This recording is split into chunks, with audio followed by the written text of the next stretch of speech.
El sistema del mundo. La concepción del universo propuesta por Copérnico, perfeccionada por Kepler y formulada de manera completa y suficiente por Isaac Newton, tuvo que vencer las resistencias que ofrecían el antiguo sistema tolemaico, armazón de la astronomía medieval y renacentista, apoyado por la lectura teológica de la Biblia, la creencia alimentada por los predicadores de que los cometas eran mensajeros de la cólera divina y la teoría cartesiana de los vórtices como explicación mecánica del movimiento de los astros.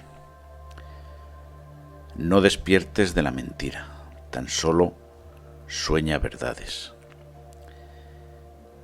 Bueno, hace 3 siglos Isaac Newton publicó El sistema del mundo, un texto que para mí tenía ciertas pretensiones totalizadoras en cuanto a la explicación del todo. Con la palabra todo me refiero a la concepción comprensiva de comprehender, ¿no? Con H intercalada, no de comprender, sino de comprender el cosmos material, del cosmos, en fin, de la realidad física que llamamos o realidad material, ¿vale? Claro está, puesto que el libro se proponía describir pues cómo funciona el sistema solar. Es lógico que se llame pues sistema del mundo, lógicamente. Y hemos de decir que donde, por ejemplo, Descartes fracasó, Isaac Newton acertó totalmente. Solo Einstein, 300 años después, pudo solo corregir, no abrogar dicho sistema del mundo. Esto me dio que pensar. Ya sabéis lo que digo siempre. Pensar es gratis, de lo poco que va quedando gratis. Y todo el mundo puede hacerlo, no requiere titulación, ni certificaciones, ni permisos. Solo un lugar donde sentarse para reflexionar y poco más. Cuando yo era estudiante de bachillerato, algunos alumnos y yo mismo, pues nos sentíamos interesados por la filosofía. Estábamos estudiando filosofía en el bachillerato y nos gustaba, ¿no? Quizá a mí menos que a otros. Había decidido ir por ciencias y no me atraía demasiado la filosofía. Ahora sí, fijaros, pero entonces no mucho. La profesora de filosofía sí que me atraía, pero nada más. Sin embargo, otros compañeros me dijeron que tras leer mucha historia de la filosofía, que era lo que estudiábamos realmente, para aprobar, por supuesto, y también para la selectividad, la prueba de acceso a la universidad, ellos habían construido su propio sistema filosófico, ¿no? Con esa palabra lo describieron, sistema. Hoy recuerdo esas palabras y en aquellos lejanos tiempos me resultaron pretenciosas. Como alguien con 17 o 18 años, con escasísimas lecturas en una materia desconocida, que teníamos acceso a ella por primera vez en nuestra vida. Antes de eso no sabíamos ni lo que era la historia de la filosofía, ¿verdad? Se atrevían a diseñar y escribir su propio sistema filosófico, ni más ni menos. Hoy, con muchísimas lecturas más por los años transcurridos, creo que ha llegado el momento de construir mi propio sistema. Mi propio sistema del mundo. Al igual que Newton construyó un sistema para el mundo exterior, material, físico, con centro en el Sol, nosotros somos el sol central de nuestra existencia y de nuestro devenir en este planeta purgatorio. Urge, pues, descubrir o inventar nuestro propio sistema del mundo, nuestro propio mecanismo de cómo nos conducimos y nos conduciremos por la vida, de cómo funcionamos en base a las cosas que nos ocurren y de las conclusiones que extraemos de ella. Si desarrollamos plenamente y con acierto nuestro sistema del mundo, tendremos las bases para progresar, solucionar problemas y corregir disfunciones, ¿no? Que nos ocurren como a todo el mundo. Ojo que esto no es cualquier cosa. La mayor parte de la infelicidad de las personas viene de desconocerse por completo y o ser incapaces de corregir esas disfunciones por desconocimiento de sus mecanismos internos. El objetivo de este post es desarrollar y mostrar mi sistema del mundo, ¿vale? El que me vale para mí y que sirva como guía para que otros puedan desarrollar su propio sistema, ¿vale? Esto se resume en esa frase que había en el frontispicio del oráculo de Delfos: Noscete ipsum, conócete a ti mismo, Fijaros si eran sabios ya los antiguos griegos con esta frase, ¿verdad? Bueno, primer ítem de mi sistema del mundo: controversia entre idealismo y realismo. Aunque parezca mentira, todavía me asaltan dudas sobre qué es real y qué no lo es. Lo digo porque si os fijáis en qué significa la existencia, podemos afirmar sin temor a equivocarnos que la existencia de un hombre se compone de una semi-infinitud de tiempo hasta el nacimiento, un cortísimo número de años en una vida normalmente atormentada y llena de impactos sensoriales, y otra semi-infinitud de tiempo hasta la muerte. Nos asaltan dudas que yo creo que son comunes a todo hombre. ¿Quién decide mi existencia?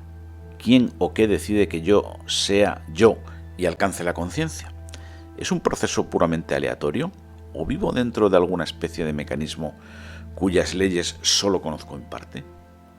Son muchas preguntas, muchísimas.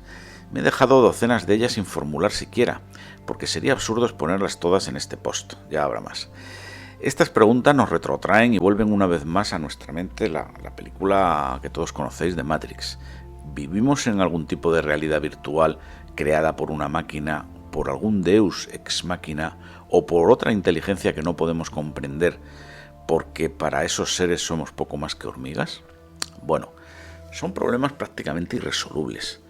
Se creó en su día el test de Turing para saber si nuestro interlocutor, una persona o algo con lo que hablamos, pudiera ser una máquina o no. Pero veo casi imposible discernir si vivimos en una realidad virtual o en una realidad real, ¿vale? Hay una frase muy conocida que dice que este dilema se soluciona dándole una patada a una piedra. Si te duele y te machacas los dedos del pie, es que la realidad es real y no virtual, ¿no? La piedra de alguna manera te devuelve a la realidad. Bueno, el que dijo la frase es un cachondo. El problema no es tan fácil de solucionar, pero requiere que tomemos una decisión para entrar en una discusión bizantina sobre el sexo de los ángeles. Tenemos que decidir si en nuestro sistema del mundo, en este caso el mío, mi sistema, somos más partidarios de creer en la existencia de una realidad real o que la realidad es algún tipo de realidad virtual o interpuesta o figurada o como queráis llamarlo. A la primera opción se le llama en filosofía realismo y a la segunda idealismo. Ya está. Eso, fijaros qué sencillo de definir son estos dos grandes términos de la filosofía. Sé que es una simplificación que filósofos profesionales me arrojarían alguna enciclopedia en 24 tomos a la cabeza. Pero yo tengo que tomar una determinación. Y yo personalmente pienso que el mundo es real de verdad, como el que le da la patada a la piedra. Así que soy realista, ¿vale? Ese sería el primer ítem.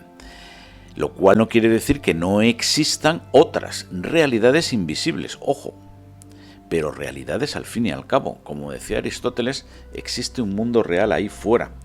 La propia filosofía cristiana se apoya en el realismo aristotélico. Hasta la gente Mulder dice que la verdad está ahí fuera. El idealismo, por el contrario, cree que todo está dentro de nuestras cabezas y que conocer la cosa en sí, que sea lo real o supuestamente real, es poco menos que imposible, como decía Kant. Creo que el idealismo, que es la base de los totalitarismos, le han costado muy caro a la humanidad, y pienso que no son más que falacias en el fondo. En el fondo es una forma de egocentrismo, de pecado de soberbia, tratar de reducir lo real a nosotros mismos y por lo que lucubramos, ¿no? Bueno, luego el primer punto de mi sistema del mundo sería el realismo. Siguiente punto: edificar sobre terreno firme.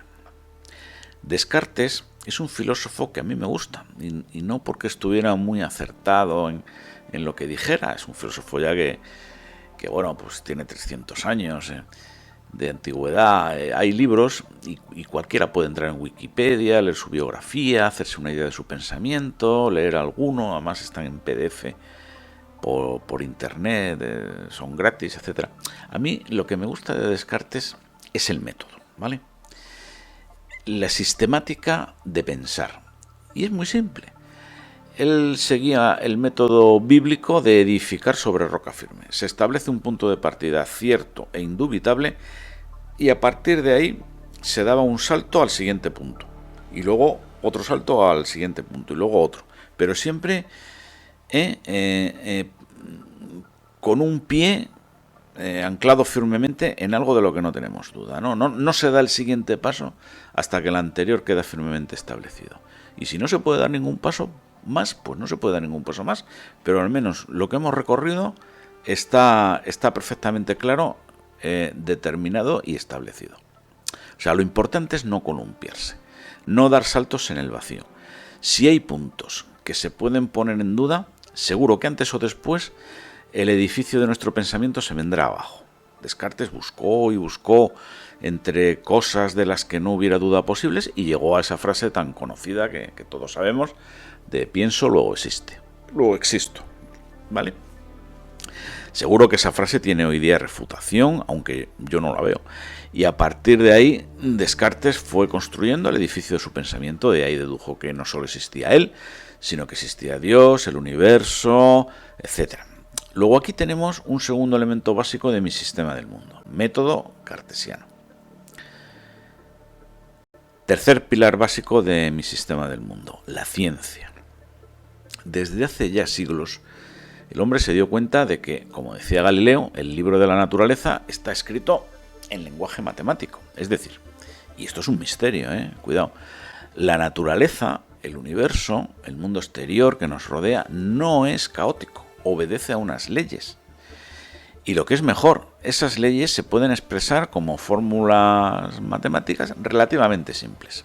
Esto es algo misterioso. En el fondo, si lo pensamos bien, no existe ninguna razón a priori por la que el universo que nos rodea, pues pueda ser descrito mediante fórmulas matemáticas simples. Es decir, en el universo hay un orden subyacente, hay una jerarquía, un papel otorgado a cada elemento, materia, energía, espacio y tiempo, ¿no? Misterioso o no, lo que está claro es que si yo conozco las leyes que gobiernan el universo, puedo hacer predicciones, conocer su comportamiento y aprovecharme de ese conocimiento para beneficio de la humanidad y de mí mismo, en último caso, ¿no? Y además, el mecanismo para obtener ese conocimiento, sin ser algo que esté al alcance de todo el mundo, porque la ciencia es algo complicado, sí es algo que es relativamente sencillo de implantar y de sistematizar. Se puede explotar. Ese conocimiento se puede, digámoslo entre comillas, fabricar en serie. Es como esa frase de que el dinero llama al dinero. Pues el conocimiento científico llama a más conocimiento científico y su crecimiento puede llegar a ser exponencial. De hecho, vivimos dentro de un crecimiento de conocimiento científico exponencial. Lo hemos visto en el siglo XX. Luego este será otro de los elementos fundamentales de mi sistema del mundo, la ciencia. Cuanto más conocimiento científico, mejor. De ahí se ha sacado y sacaremos muchos beneficios de todo tipo para el hombre. Si se pierde, pues volveremos a la oscuridad de donde venimos.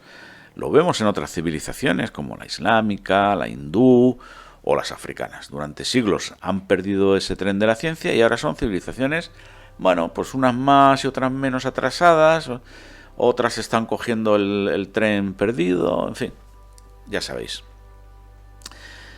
Dentro de esta ciencia de base hay que hacer mención especial a las matemáticas. Los entendidos dicen que no es una ciencia, sino una especie de instrumento o caja de herramientas que sirve para sistematizar y formalizar los avances científicos, y tienen razón.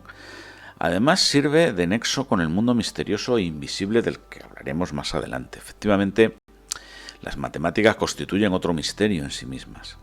Intentemos, por ejemplo, responder a la pregunta de si las matemáticas existen por ellas solas, incluso si no existiera la humanidad ni ninguna otra raza inteligente en el universo. Por eso suele decirse que las matemáticas no se inventan, se descubren.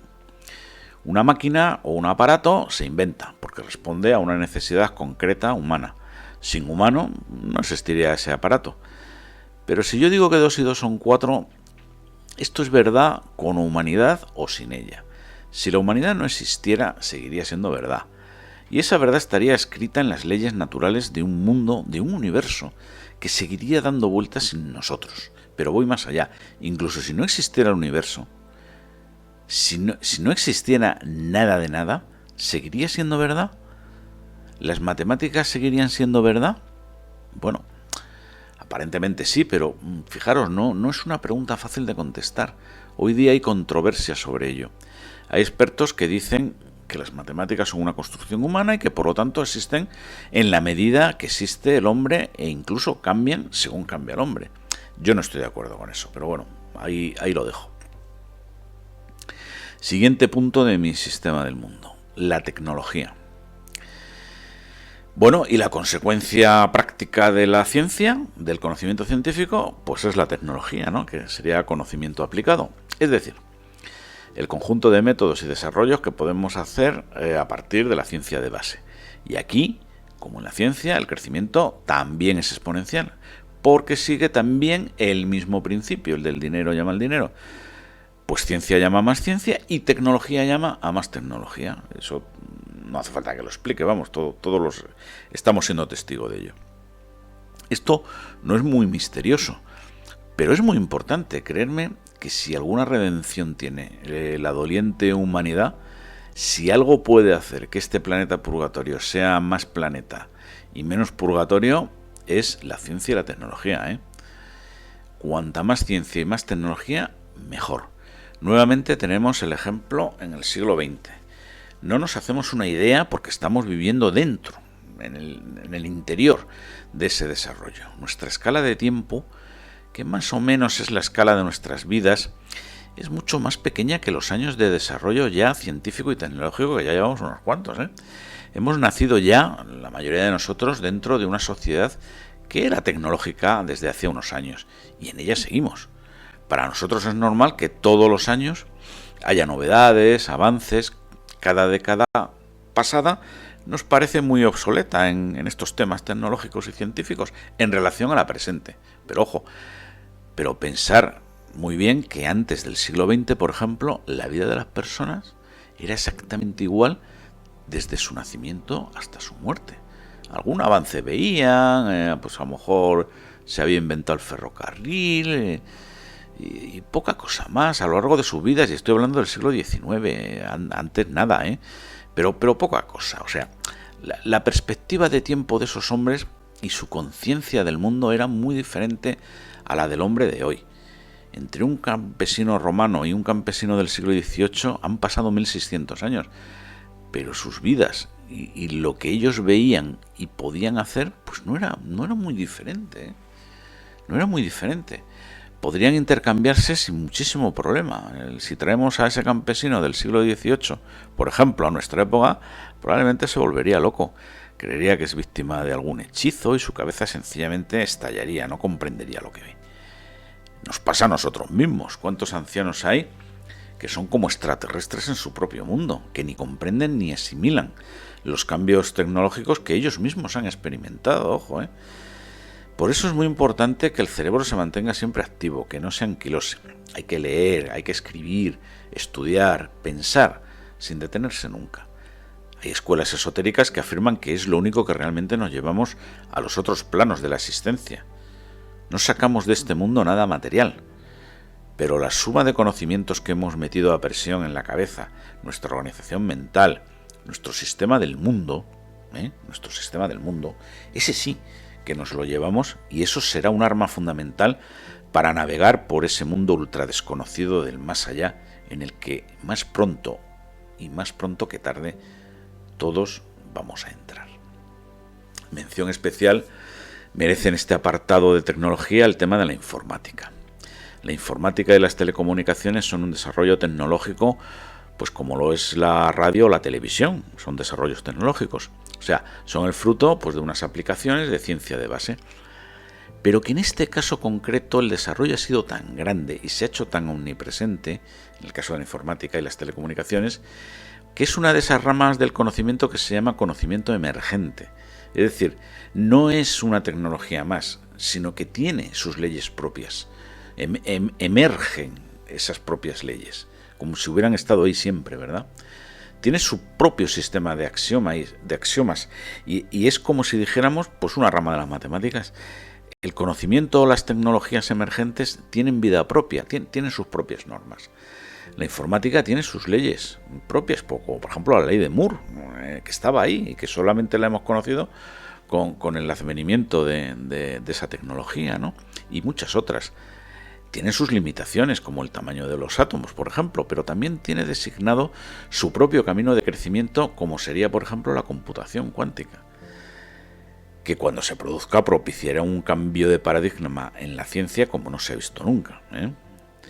La informática nació como una tecnología militar, auxiliar, que ayuda a otras ramas de la ciencia y de la técnica a desarrollarse, pero ha sido tal su impulso que dentro de ella han surgido elementos que llevan aparejadas sus propias leyes dinámicas, como por ejemplo la robótica, la inteligencia artificial, Internet, las redes sociales y un millón de cosas más. Mi recomendación es que todo el mundo debería aprender cuanta más informática mejor, si no quieren ser unos luditas analógicos. Bien, y vamos con mi último y no menos importante pilar básico de mi sistema del mundo, que he llamado lo intangible o lo misterioso. Voy a finalizar hablando de la última pata de mi sistema del mundo. Se trata de lo que está más allá, de lo mágico, de lo luminoso, de lo feérico, de lo intangible. Para ilustrar lo que quiero decir, os voy a hablar de un libro que leí hace mucho y que os recomiendo. Se titula, yo creo que he hablado de este ya en algún post, Más Platón y menos Prozac, de Lou Marinov. Seguro que he hablado de él. Es un libro estupendo que yo os recomiendo que leáis, donde el autor, Lou Marinov, pretende curar determinados trastornos o problemas psicológicos de pareja, existenciales, etcétera, usando la filosofía en lugar de solamente la psicología. Se trataría de una especie de coaching filosófico. Leí los casos en el libro y me parecieron que se daban unas soluciones magistrales a los problemas planteados. Y ojo, eran problemas realmente difíciles, que pocos psicólogos o psiquiatras hubieran podido dar una solución satisfactoria. Es un libro ya descatalogado, pero se puede encontrar en PDF en Internet, aunque merece la pena tenerlo en papel y comentarlo y hacerle anotaciones.